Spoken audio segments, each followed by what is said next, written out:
Then she picked up her son and went out. And Elisha came again to Gilgal when there was a famine in the land. And as the sons of the prophets were before him, he said to his servant, "Set on the large pot and boil stew for the sons of the prophets." One of them went out into the field to gather herbs and found a wild vine, and gathered from it his lap full of wild gourds, and came and cut them up into the pot of stew, not knowing what they were. And they poured out some for the men to eat. But while they were eating of the stew, they cried out, "Oh, man of God, there is death in the pot." Death in And the they could pot. not eat it. He said, "Then bring flour."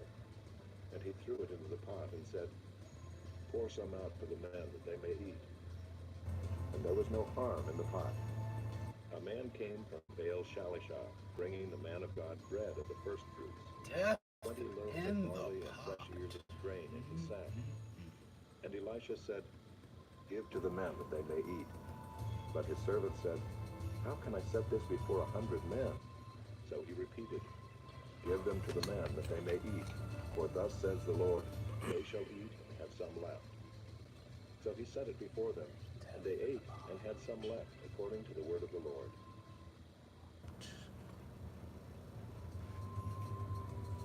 Chapter 5.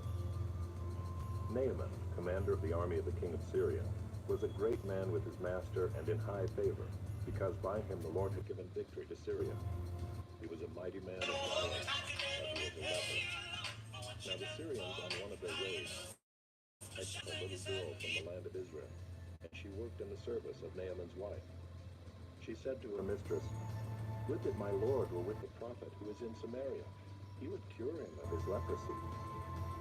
So Naaman went in and told his lord. Thus and so spoke the girl from the land of Israel. And the king of Syria said, "Go now, and I will send a letter to the king of Israel." So he went, taking with him 10 talents of silver, 6,000 shekels of gold, and 10 changes of clothing. And he brought the letter to the king of Israel, which read, "When this letter reaches you, know that I have sent to you Naaman my servant, that you may cure him of his leprosy." And when the king of Israel read the letter, he tore his clothes and said, "Am I God to kill and to make alive, that this man sends word to me to cure a man of his leprosy? Only consider and see how he is seeking a quarrel with me." But when Elisha the man of God heard that the king of Israel had torn his clothes, he sent to the king, saying, "Why have you torn your clothes? Let him come now to me, that he may know that there is a prophet in Israel." So Naaman came with his horses and chariots, and stood at the door of Elisha's house. And Elisha sent a messenger to him, saying, "Go and wash in the Jordan 7 times, and your flesh shall be restored, and you shall be clean." But Naaman was angry and went away, saying, "Behold, I thought that he would surely come out to me and stand and call upon the name of the Lord his God, and wave his hand over the place and cure the leper. Are not Abana and Pharpar, the rivers of Damascus, better than all the waters of Israel? Could I not wash in them and be clean?" So he turned and went away in a rage. But his servants came near and said to him, "My father, it is a great word the prophet has spoken to you. Will you not do it? Has he actually said to you, 'Wash and be clean'?" So he went down and dipped himself 7 times in the Jordan, according to the word of the man of God. And his flesh was restored, like the flesh of a little child, and he was clean. Then he returned to the man of God, he and all his company, and he came and stood before him. And he said, "Behold, I know that there is no God in all the earth but in Israel. So accept now a present from your servant." But he said, "As the Lord lives, before whom I stand, I will receive none." And he urged him to take it, but he refused. Then Naaman said, "If not, please let there be given to your servant 2 mule loads of earth. For from now on your servant will not offer burnt offering or sacrifice to any god but the Lord. In this matter may the Lord pardon your servant. When my master goes into the house of Rimmon to worship there, leaning on my arm, and I bow myself in the house of Rimmon, when I bow myself in the house of Rimmon, the Lord pardon your servant in this matter." He said to him, "Go in peace." But when Naaman had gone from him a short distance, Gehazi, the servant of Elisha the man of God, said, "See, my my master has spared this Naaman the Syrian in not accepting from his hand what he brought. As the Lord lives, I will run after him and get something from him." So Gehazi followed Naaman. And when Naaman saw someone running after him, he got down from the chariot to meet him and said, "Is all well?" And he said, "All is well. My master has sent me to say, there have just come now to me from the hill country of Ephraim 2 young men of the sons of the prophets. Please give them a talent of silver and 2 changes of clothing." And Naaman said, "Be pleased to accept 2 talents." And he urged him and tied up 2 talents of silver in 2 bags with 2 changes of clothing and laid them on 2 of his servants. And they carried them before Gehazi. And when he came to the hill, he took them from their hand and put them in the house. And he sent the men away, and they departed. He went in and stood before his master, and Elisha said to him, "Where have you been, Gehazi?" And he said, "Your servant went nowhere." But he said to him, "Did not my heart go when the man turned from his chariot to meet you? Was it a time to accept money, garments, olive orchards and vineyards, sheep and oxen, male servants and female servants? Therefore the leprosy of Naaman shall cling to you and to your descendants forever." So he went out from his presence a leper, like snow.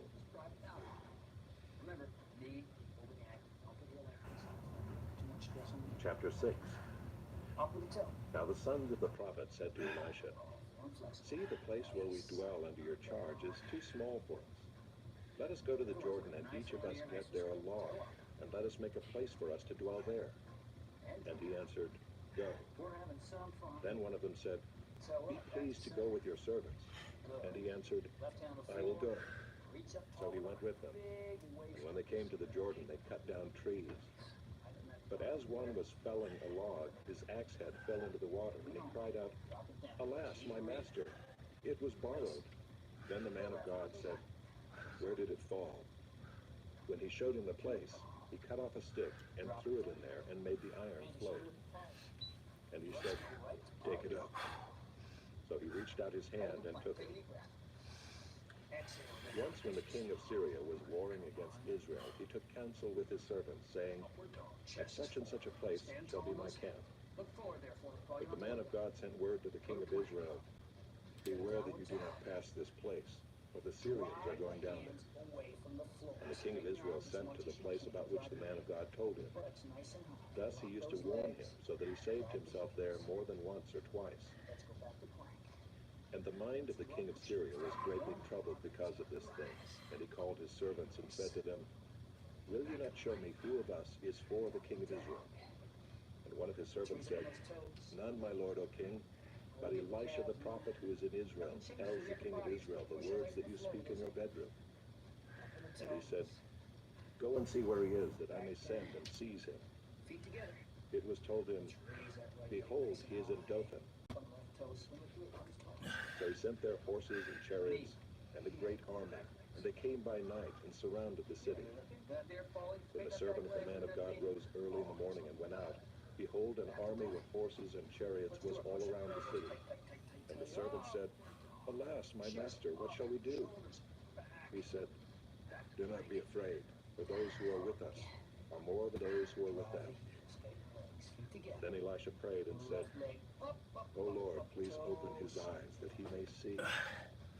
So the Lord opened the eyes of the young man, and he saw, and behold, the mountain was full of horses and chariots of fire all around Elisha. And when the Syrians came down against him, Elisha prayed to the Lord and said, "Please strike this people with blindness." So he struck them with blindness in accordance with the prayer of Elisha. And Elisha said to them, "This is not the way, and this is not the city. Follow me, and I will bring you to the man whom you seek." And he led them to Samaria. As soon as they entered Samaria, Elisha said, "O Lord, open the eyes of these men, that they may see." So the Lord opened their eyes, and they saw, and behold, they were in the midst of Samaria. As soon as the king of Israel saw them, he said to Elisha, "My father, shall I strike them down? Shall I strike them down?" He answered, "You shall not strike them down. Would you strike down those whom you have taken captive with your sword and with your bow?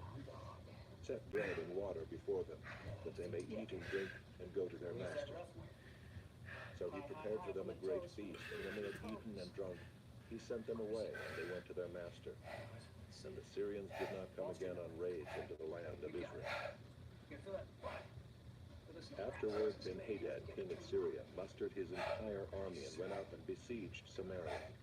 And there was a great famine in Samaria as they besieged it, until a donkey's head was sold for 80 shekels of silver, and the fourth part of a cab of dove's dung for 5 shekels of silver. Now, as the king of Israel was passing by on the wall, a woman cried out to him, saying, "Help, my lord, O king." And he said, "If the Lord will not help you, how shall I help you? From the threshing floor or from the winepress?" And the king asked her, "What is your trouble?" She answered, "This woman said to me, 'Give your son that we may eat him today, and we will eat my son tomorrow.' So we boiled my son and ate him. And on the next day I said to her, 'Give your son that we may eat him.' But she has hidden her son." When the king heard the words of the woman, he tore his clothes. Now he was passing by on the wall, and the people looked, and behold, he had sackcloth beneath on his body. And he said, "May God do so to me and more also, if the head of Elisha the son of Shaphat remains on his shoulders today." Elisha was sitting in his house, and the elders were sitting with him. Now the king had dispatched a man from his presence, but before the messenger arrived, Elisha said to the elders, "Do you see how this murderer has sent to take off my head? Look, when the messenger comes, shut the door and hold the door fast against him. Is not the sound of his master's feet behind him?" And while he was still speaking with them, the messenger came down to him and said, "This trouble is from the Lord. Why should I wait for the Lord any longer?" Nice and slowly up. Chapter 7. Okay, we got knees up first. But Elisha said, "Hear the word of the Lord. Thus says the Lord, tomorrow about this time a seah of fine flour shall be sold for a shekel, and 2 seahs of barley for a shekel at the gate of Samaria." Then the captain on whose hand the king leaned said to the man of God, Listen to it. "If the Lord himself should make windows in heaven, could this thing be?" Listen to that. But he said, "You shall see it with your own eyes, but you shall not eat of it." Now there were 4 men who were lepers at the entrance to the gate, and they said to one another, "Why are we sitting here until we die? If we say, 'Let us enter the city,' the famine is in the city, and we shall die there. And if we sit here, we die also. So now come, let us go over to the camp of the Syrians. If they spare our lives, we shall live, and if they kill us, we shall but die." So they arose at twilight to go to the camp of the Syrians. But when they came to the edge of the camp of the Syrians, behold, there was no one there. For the Lord had made the army of the Syrians hear the sound of chariots and of horses, the sound of a great army, so that they said to one another, "Behold, the king of Israel has hired against us the kings of the Hittites and the kings of Egypt to come against us." So they fled away in the twilight and abandoned their tents, their horses, and their donkeys, leaving the camp as it was, and fled for their lives. And when these lepers came to the edge of the camp, they went into a tent, and ate and drank, and they carried off silver and gold and clothing, and went and hid them. Then they came back and entered another tent, and carried off things from it, and went and hid them. Then they said to one another, "We are not doing right. This day is a day of good news. If we are silent and wait until the morning light, punishment will overtake us. Now therefore come, let us go and tell the king's household." So they came and called to the gatekeepers of the city, and told them, "We came to the camp of the Syrians, and behold, there was no one to be seen or heard there. Nothing but the horses tied and the donkeys tied and the tents as they were." Then the gatekeepers called out, and it was told within the king's household. And the king arose in the night and said to his servants, "I will tell you what the Syrians have done to us. They know that we are hungry. Therefore they have gone out of the camp to hide themselves in the open country, thinking, when they come out of the city, we shall take them alive and get into the city." And one of his servants said, "Let some men take 5 of the remaining horses, seeing that those who are left here will fare like the whole multitude of Israel who have already perished. Let us send and see." So they took 2 horsemen, and the king sent them after the army of the Syrians, saying, "Go and see." So they went after them as far as the Jordan. Behold, all the way was littered with garments and equipment that the Syrians had thrown away in their haste. And the messengers returned and told the king. You got some extra pop? Then the people went out and plundered the camp of the Syrians. So a seah of fine flour was sold for a shekel, and 2 seahs of barley for a shekel, according to the word of the Lord. Now the king had appointed the captain on whose hand he leaned to have charge of the gate. And the people trampled him in the gate, so that he died, as the man of God had said when the king came down to him. For when the man of God had said to the king, 2 seahs of barley shall be sold for a shekel, and a seah of fine flour for a shekel, about this time tomorrow at the gate of Samaria. The captain had answered the man of God, if the Lord himself should make windows in heaven, could such a thing be? And he had said, you shall see it with your own eyes, but you shall not eat of it. And so it happened to him, for the people trampled him in the gate, and he died. How's it going, kid? Yeah. Not too really. Chapter 8. I remember. Now Elisha had said to the woman whose son he had restored to life, arise and depart with your household, and sojourn wherever you can, for the Lord has called for a famine, and it will come upon the land for 7 years. So the woman arose and did according to the word of the man of God.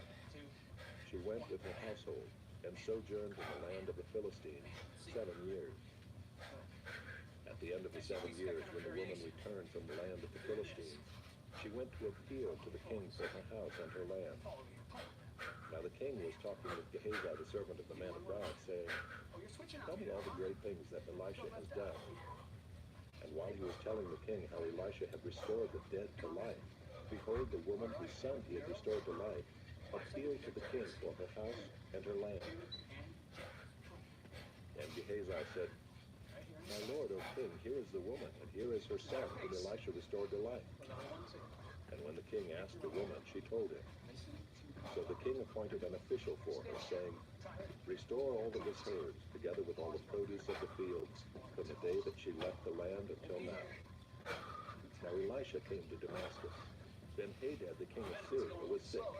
And when it was told him, the man of God has come here, the king said to Ahaziah, take a present with you and go to meet the man of God, and inquire of the Lord through him, saying, shall I recover from this sickness? So Ahaziah went to meet him, and took a present with him, all kinds of goods of Damascus, 40 camels' loads. When he came and stood before him, he said, your son Ben-Hadad, king of Syria, has sent me to you, saying, shall I recover from this sickness?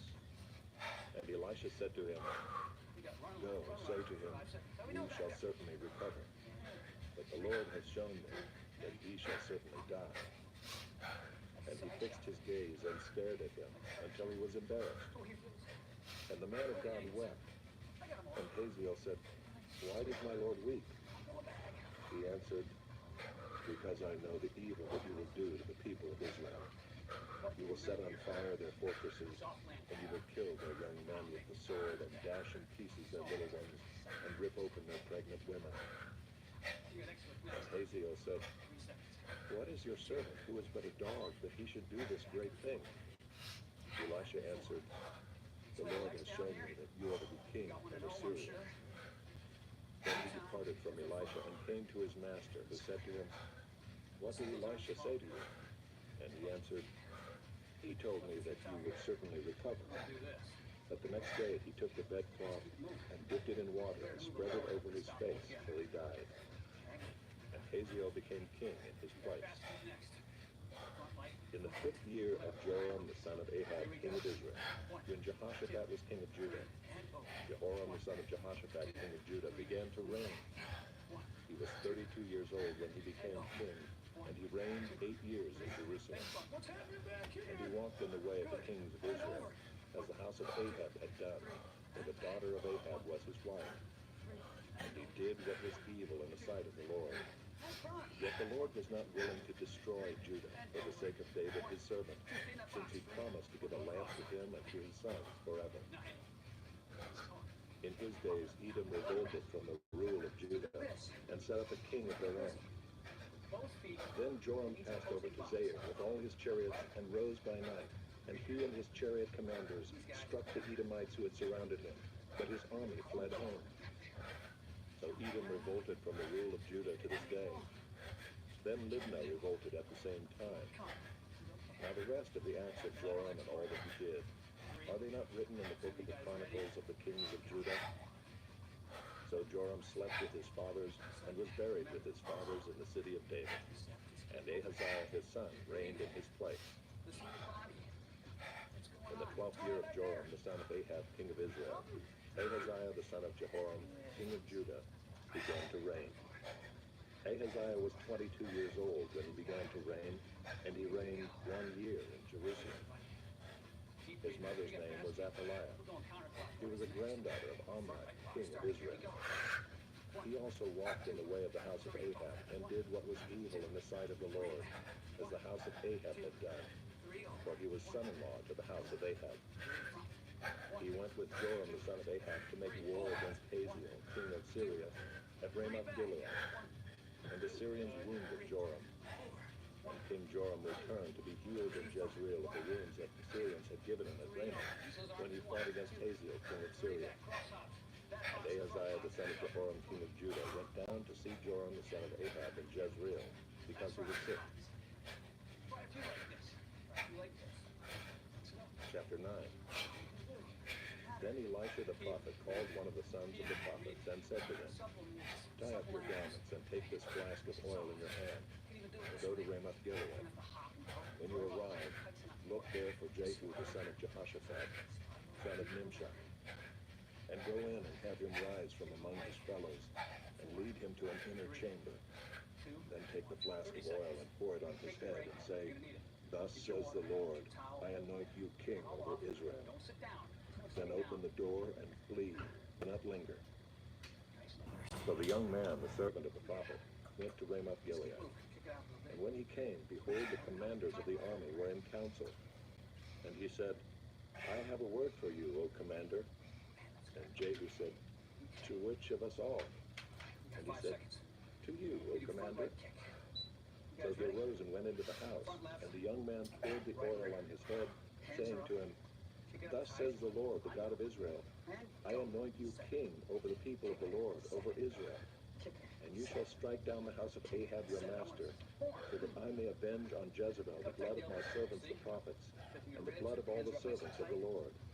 For the whole house of Ahab shall perish, and I will cut off from Ahab every male, bond or free, in Israel. And I will make the house of Ahab like the house of Jeroboam the son of Nebat, and like the house of Baasha the son of Ahijah. And the dogs shall eat Jezebel in the territory of Jezreel, and none shall bury her. Then he opened the door and fled. When Jehu came out to the servants of his master, they said to him, Is all well? Why did this mad fellow come to you? And he said to them, You know the fellow and his talk. And they said, That is not true. Tell us now. And he said, Thus and so he spoke to me, saying, Thus says the Lord, I anoint you king over Israel. Then in haste every man of them took his garment and put it under him on the bare steps, and they blew the trumpet and proclaimed, Jehu is king. Thus Jehu the son of Jehoshaphat the son of Nimshi conspired against Joram. Now Joram with all Israel had been on guard at Ramoth Gilead against Hazael king of Syria. But King Joram had returned to be healed in Jezreel of the wounds that the Syrians had given him, when he fought with Hazael king of Syria. So Jehu said, If this is your decision, then let no one slip out of the city to go and tell the news in Jezreel. Then Jehu mounted his chariot and went to Jezreel, for Joram lay there. And Ahaziah king of Judah had come down to visit Joram. Now the watchman was standing on the tower in Jezreel, and he saw the company of Jehu as he came, and said, I see a company. And Joram said, Take a horseman and send to meet them, and let him say, Is it peace? So a man on horseback went to meet him and said, Thus says the king, Is it peace? And Jehu said, What do you have to do with peace? Turn around and ride behind me. And the watchman reported, saying, The messenger reached them, but he is not coming back. Then he sent out a second horseman who came to them and said, Thus the king has said, Is it peace?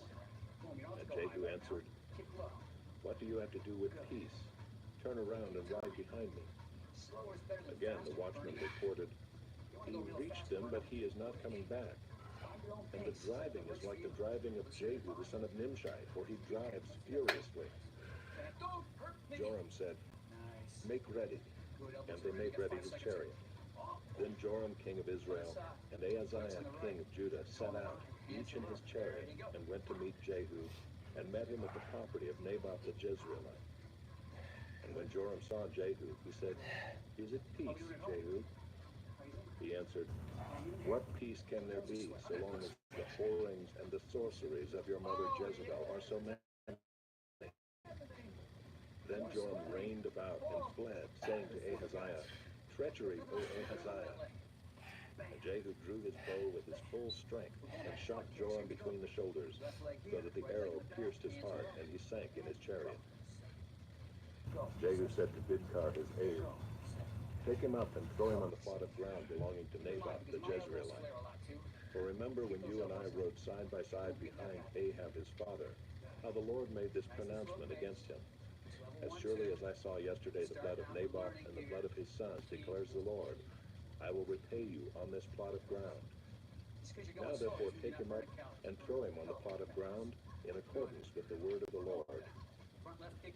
When Ahaziah the king of Judah saw this, he fled in the direction of Beth-Hagan. And Jehu pursued him and said, "Shoot him also." And they shot him in the chariot at the ascent of Gur, which is by Ibleam. And he fled to Megiddo and died there. His servants carried him in a chariot to Jerusalem and buried him in his tomb with his fathers in the city of David. In the 11th year of Joram the son of Ahab, Ahaziah began to reign over Judah. When Jehu came to Jezreel, Jezebel heard of it, and she painted her eyes and adorned her head and looked out of the window. And as Jehu entered the gate, she said, "Is it peace, you Zimri, murderer of your master?" And he lifted up his face to the window and said, "Who is on my side? Who?" 2 or 3 eunuchs looked out at her. He said, "Throw her down." So they threw her down, and some of her blood spattered on the wall and on the horses, and they trampled on her. Then he went in and ate and drank. And he said, "See now to this cursed woman and bury her, for she is a king's daughter." But when they went to bury her, they found no more of her than the skull and the feet and the palms of her hands. When they came back and told him, he said, "This is the word of the Lord which he spoke by his servant Elijah the Tishbite. In the territory of Jezreel, the dogs shall eat the flesh of Jezebel, and the corpse of Jezebel shall be as dung on the face of the field in the territory of Jezreel, so that no one can say, 'This is Jezebel.'" Chapter 10. Now Ahab had 70 sons in Samaria.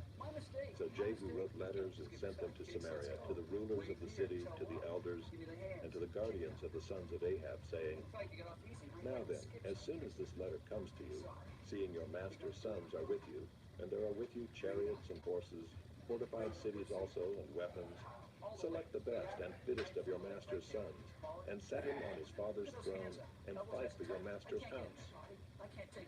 But they were exceedingly afraid, and said, "Behold, the 2 kings could not stand before him. How then can we stand?" So he who was over the palace, and he who was over the city, together with the elders and the guardians, sent to Jehu, saying, "We are your servants, and we will do all that you tell us. We will not make anyone king. Do whatever is good in your eyes." Then he wrote to them a second letter, saying, "If you are on my side, and if you are ready to obey me, take the heads of your master's sons and come to me at Jezreel tomorrow at this time." Now the king's sons, 70 persons, were with the great men of the city, who were bringing them up. And as soon as the letter came to them, they took the king's sons and slaughtered them, 70 persons, and put their heads in baskets, and sent them to him at Jezreel. When the messenger came and told him, "They have brought the heads of the king's sons," he said, "Lay them in 2 heaps at the entrance of the gate until the morning." Then in the morning, when he went out, he stood and said to all the people, "You are innocent. It was I who conspired against my master and killed him. But who struck down all these? Know then that there shall fall to the earth nothing of the word of the Lord, which the Lord spoke concerning the house of Ahab, for the Lord has done what he said by his servant Elijah. So Jehu struck down all who remained of the house of Ahab in Jezreel, all his great men and his close friends and his priests, until he left him none remaining. Then he set out and went to Samaria. On the way, when he was at Beth-eked of the shepherds, Jehu met the relatives of Ahaziah, king of Judah, and he said, "Who are you?" And they answered, "We are the relatives of Ahaziah, and we came down to visit the royal princes and the sons of the queen mother." He said, "Take them alive." And they took them alive and slaughtered them at the pit of Beth-eked, 42 persons, and he spared none of them. And when he departed from there, he met Jehonadab, the son of Rechab, coming to meet him. And he greeted him and said to him, "Is your heart true to my heart as mine is to yours?" And Jehonadab answered, "It is." Jehu said, "If it is, give me your hand." So he gave him his hand. And Jehu took him up with him into the chariot. And he said, "Come with me and see my zeal for the Lord." So he had him ride in his chariot. And when he came to Samaria, he struck down all who remained to Ahab in Samaria, till he had wiped them out, according to the word of the Lord that he spoke to Elijah. Then Jehu assembled all the people and said to them, "Ahab served Baal a little, but Jehu will serve him much. Now therefore call to me all the prophets of Baal, all his worshippers and all his priests. Let none be missing, for I have a great sacrifice to offer to Baal. Whoever is missing shall not live." But Jehu did it with cunning in order to destroy the worshippers of Baal. And Jehu ordered, "Sanctify a solemn assembly for Baal." So they proclaimed it. And Jehu sent throughout all Israel, and all the worshippers of Baal came, so that there was not a man left who did not come. And they entered the house of Baal, and the house of Baal was filled from one end to the other. He said to him who was in charge of the wardrobe, "Bring out the vestments for all the worshippers of Baal." So he brought out the vestments for them. Then Jehu went into the house of Baal with Jehonadab, the son of Rechab, and he said to the worshippers of Baal, "Search and see that there is no servant of the Lord here among you, but only the worshippers of Baal." Then they went in to offer sacrifices and burnt offerings. Now Jehu had stationed 80 men outside and said, "The man who allows any of those whom I give into your hands to escape shall forfeit his life." So as soon as he had made an end of offering the burnt offering, Jehu said to the guard and to the officers, "Go in and strike them down. Let not a man escape." So when they put them to the sword, the guard and the officers cast them out and went into the inner room of the house of Baal. And they brought out the pillar that was in the house of Baal and burned it. And they demolished the pillar of Baal and demolished the house of Baal and made it a latrine to this day. Thus Jehu wiped out Baal from Israel.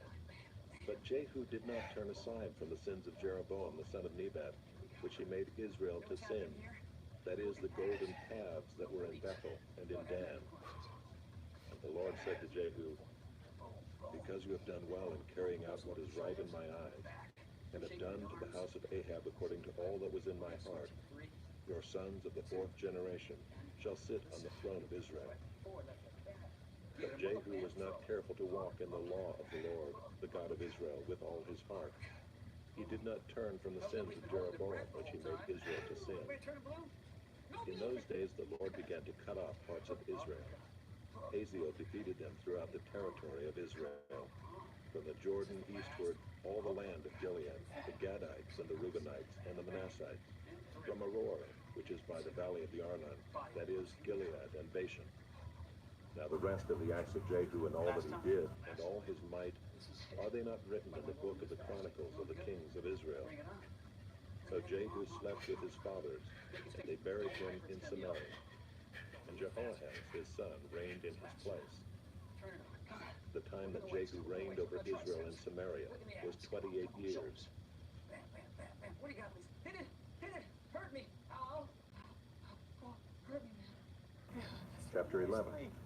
2, Now when Athaliah, the mother of Ahaziah, saw that her son was dead, she arose and destroyed all the royal family. But Jehoshaphat, the daughter of King Joram, sister of Ahaziah, took Joash the son of Ahaziah, and stole him away from among the king's sons who were being put to death, and she put him and his nurse in a bedroom. Thus they hid him from Athaliah, so that he was not put to death. And he remained with her 6 years, hidden in the house of the Lord, while Athaliah reigned over the land. But in the 7th year Jehoiada sent and brought the captains of the Kerites and of the guards, and had them come to him in the house of the Lord. And he made a covenant with them, and put them under oath in the house of the Lord. And he showed them the king's son. And he commanded them, "This is the thing that you shall do. 1/3 of you, those who come off duty on the Sabbath, and guard the king's house. Another third being at the gate Sur, and a third at the gate behind the guards, shall guard the palace. And the 2 divisions of you, which come on duty in force on the Sabbath, and guard the house of the Lord on behalf of the king, shall surround the king, each with his weapons in his hand. And whoever approaches the ranks is to be put to death. Be with the king when he goes out and when he comes in." The captains did according to all that Jehoiada the priest commanded, and they each brought his men who were to go off duty on the Sabbath, with those who were to come on duty on the Sabbath. And they came to Jehoiada the priest. And the priest gave to the captains the spears and shields that had been King David's, which were in the house of the Lord.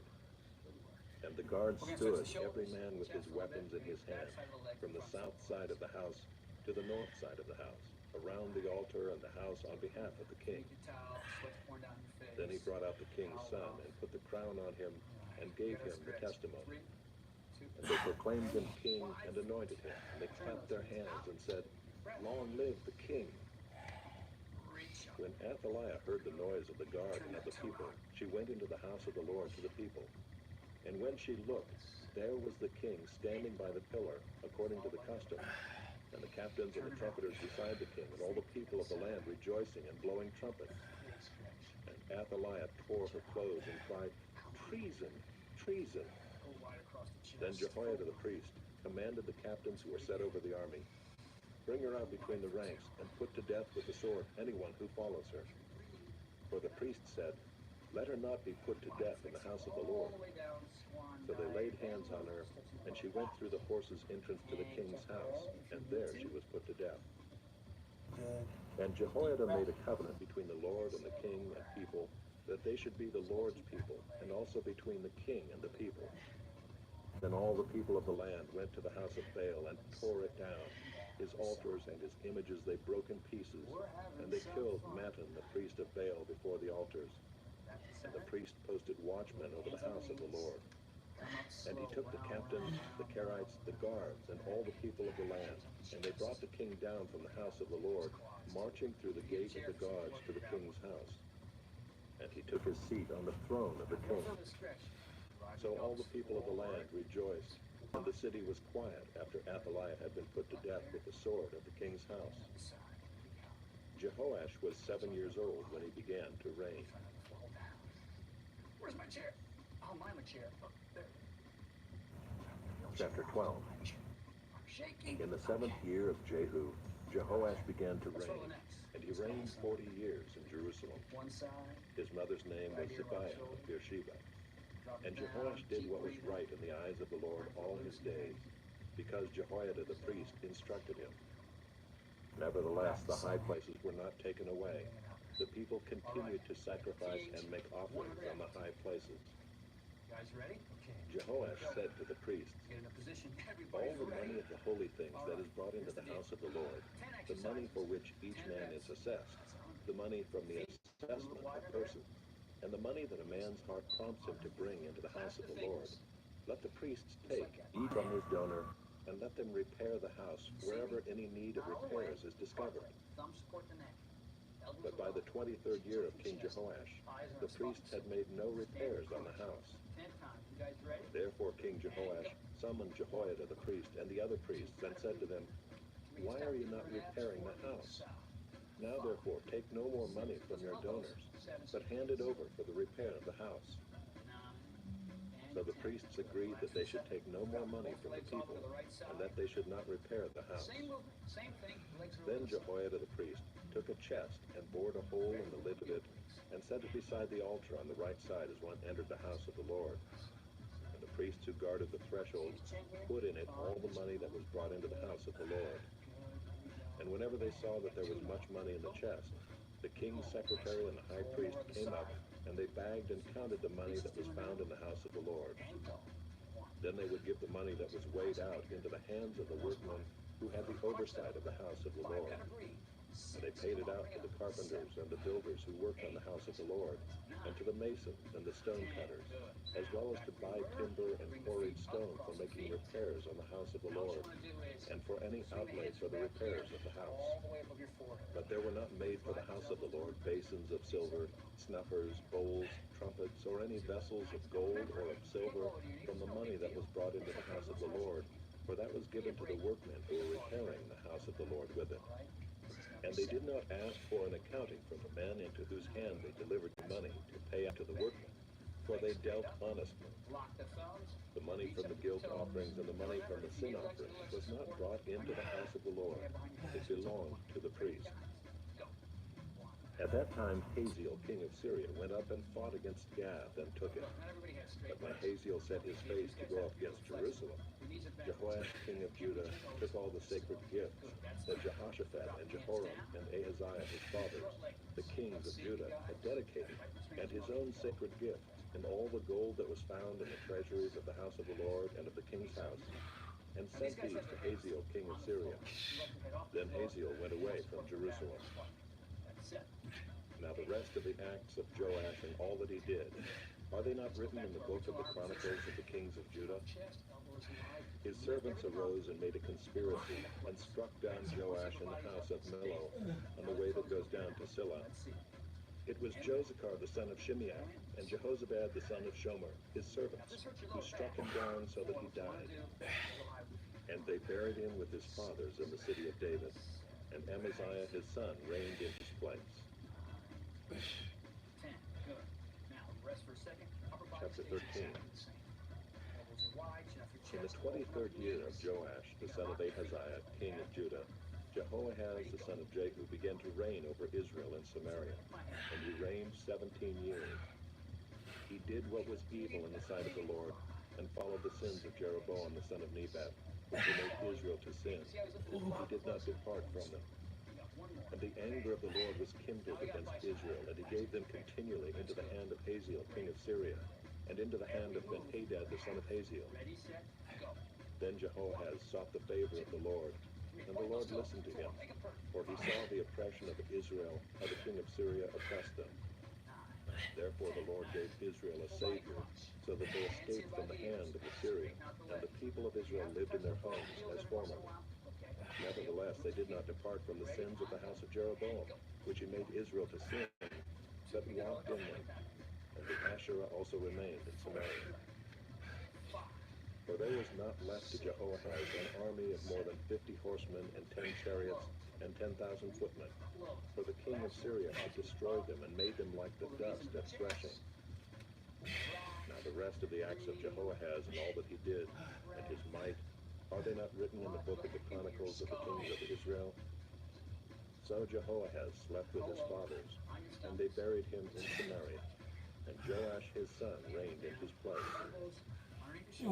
In the 37th year of Joash, king of Judah, Jehoash, the son of Jehoahaz, began to reign over Israel in Samaria, and he reigned 16 years. He also did what was evil in the sight of the Lord. He did not depart from all the sins of Jeroboam the son of Nebat, which he made Israel to sin, but he walked in them. Now the rest of the acts of Joash and all that he did, and the might with which he fought against Amaziah king of Judah, are they not written in the book of the Chronicles of the kings of Israel? But Joash slept with his fathers, and Jeroboam sat on his throne. And Joash was buried in Samaria with the kings of Israel. Now when Elisha had fallen sick with the illness of which he was to die, Joash, king of Israel, went down to him and wept before him, crying, "My father, the chariots of Israel and its horsemen."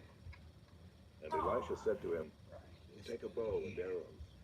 So he took a bow and arrow. Then he said to the king of Israel, "Draw the bow." And he drew it. And Elisha laid his hand on the king's hand. And he said, "Go eastward." And he opened it. Then Elisha said, "Shoot."